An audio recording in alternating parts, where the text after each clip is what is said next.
Assalamualaikum warahmatullahi wabarakatuh.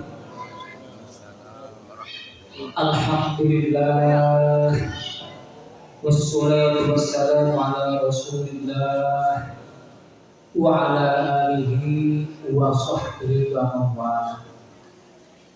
Allahumma salli wa sallim wa barik ala sayyidina Muhammadin wa ala alihi wa sahbihi ajma'in, amma ba'du.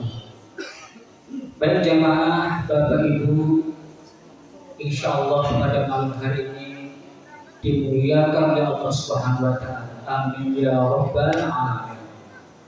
Insyaallah pada malam hari ini Al-Fakir akan menyampaikan sebuah tema kultum yang berjudul membedah ontologi Lailatul Qadar. Apa Bapak Ibu?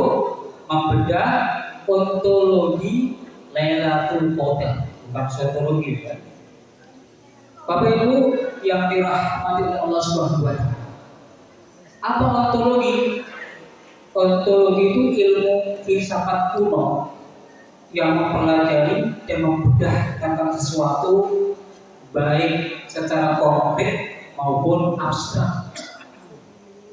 Karena pada malam hari ini hubungan dengan Lailatul Qadar, maka yang akan kita bedah secara konkret dan abstrak adalah tentang Lailatul Qadar. Bapak Ibu rahimakumullah, secara etimologi Lailatul Qadar artinya apa? Artinya adalah kemuliaan atau ketetapan Allah Subhanahu wa taala, takdir Allah. Lailatul Qadar bukan hanya sebagai peristiwa astronomi rutin, tetapi lebih dari itu, sebagai anomali ruang dan waktu di mana satu malam nilainya melampaui durasi linear 1000 bulan, masya Allah. 1000 bulan Bapak Ibu itu kalau ditahunkan di berapa?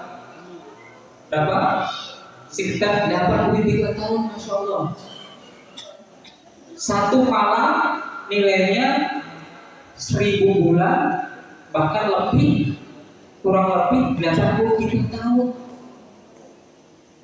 Jadi bagi siapa yang malam itu beribadah, mengabdi selama semalam suntuk, ya, dengan bikin baca Quran, salat taubat, tahajud sampai subuh, pas Lailatul Qadar turun itu ibadahnya semalam dinilai lebih daripada 1000 bulan, masya Allah.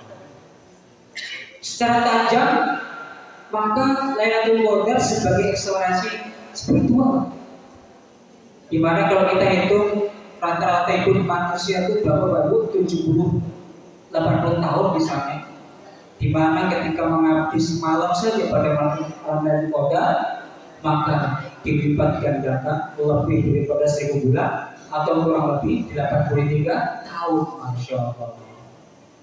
Kita tergiur tidak dengan Lailatul Qadar. Bapak Ibu rahimahullah. Kemudian apa yang turun pada malam Lailatul Qadar? Yang turun adalah pertama Al-Quran, literasi langit, konstitusi langit sebagai dasar peradaban manusia. Ketika Lailatul Qadar, Al-Quran turun dari Lauhul Mahfuz ke Baitul Izzah langit bumi, itu dalam bentuk gelondongan. Kalau sekarang misalnya dari Al-Baqarah sampai Anas langsung turun dari Lauhul Mahfuz ke Baitul Izzah langit bumi, gelondongan, bukan per ayat per surat. Maka ketika itu Bapak Ibu, yang tahu siapa? Tidak ada yang tahu kecuali para malaikat. Bahkan Nabi kita Nabi Muhammad SAW tidak tahu, belum diberitahu oleh malaikat. Yang tahu para malaikat, terutama komandannya malaikat Jibril alaihissalam, yang bersentuhan langsung dengan pendeskripsian Quran kepada Rasulullah SAW. Ya, jadi tidak ada yang tahu. Terus kemudian apa? Surat apa?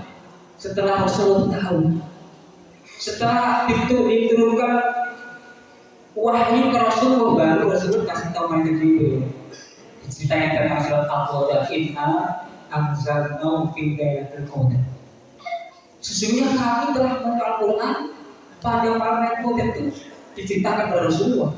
Rasulullah cerita oleh sahabat-sahabatnya. Kemudian banyak meriwayatkan bahwa Al-Quran prosesnya dari Lauhul Mahfuz ke Baitul Izzah, terus dari Baitul Izzah ke Rasulullah diceritakan. Pada waktu turun setelah dilondongan itu Nabi kita belum mengetahui kecuali para malaikat. Kemudian yang kedua yang turun apa? Yang turun para malaikat. Ar-Ruh Jibril, lambang kedamaian pada malam hari itu dunia penuh sesak para malaikat. Turun untuk menjalankan perintah-perintah dari Allah Subhanahu wa taala yang mengurus manusia sampai tahun yang akan datang. Masya Allah. Penuh sesak dunia. Malaikat turun, ya, yang mendapatkan perintah rezeki. Perintah apa saja malam itu turun disampaikan kepada seluruh makhluk namanya manusia ini sampai setahun yang akan datang. Bapak Ibu jamaah rahimahullah, yang terakhir, kenapa dirahasiakan? Kenapa yang kita peringati Nuzul Quran tanggal 17?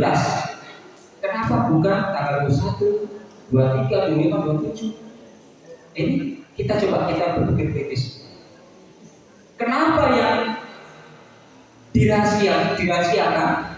Supaya manusia itu tidak terjebak dalam berpikir spiritual praktis. Kalau tahu ditentukan tanggal 21 ini, Allah bilang sama. Nanti tanggal 21 ibadahnya semuanya ke masjid. Sebelum tanggal 21 masjid kosong. Setelah 21 masjid kosong. Itu dirahasiakannya seperti itu. Dan secara filosofinya tidak dikasih tahu pas tanggalnya, supaya kita berusaha ikhtiar mencari tiap malam, malah mengganjal tentang. Terus kemudian kenapa yang diperingati Nuzul Quran? Karena kita tidak tahu kapan Lailatul Quran turun pada waktu itu, malam keberapa kita tidak tahu. Makanya yang tahu setelah ayat atau surat pertama turun, yaitu Al-Alaq, Iqra, tanggal 17 Ramadan turun. Jadi yang kita peringati Nuzul Quran itu adalah turunnya surat pertama, bukan turunnya satu gelondongan Al-Quran. Jadi setelah tanggal 17 Ramadan turun yang wahyu Rasulullah menerimanya, maka itu adalah momen bersejarah bagi umat Islam sebagai dasar perubahan peradaban dunia sampai habis bangsa. Sejarah diperingati turunnya surat pertama yang diturunkan kepada Rasulullah Shallallahu Alaihi Wasallam. Maka kita tepat yang kita peringati Nuzul Quran bukan Lailatul Qadar. Karena Lailatul Qadar tidak ada manusia tahu.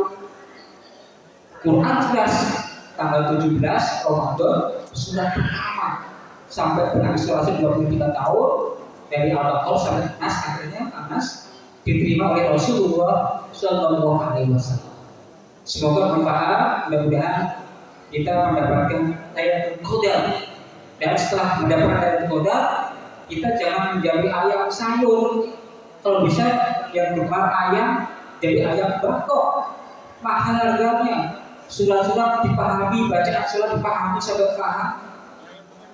Supaya kita menjadi ayam bangkok, bukan ayam opor siap disantap ketika malam takbiran. Terima kasih. Wassalamualaikum warahmatullahi wabarakatuh.